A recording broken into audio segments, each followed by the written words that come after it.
Aimed in towards Olmo, and now Yamal!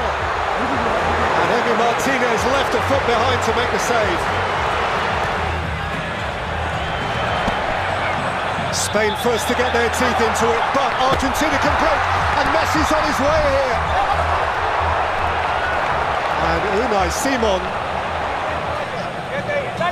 Infantino, alongside the President of the United States, Donald Trump.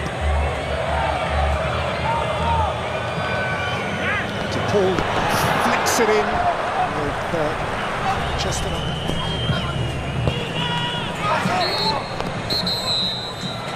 Half-time, and it is blank in the blistering sunshine of New Jersey.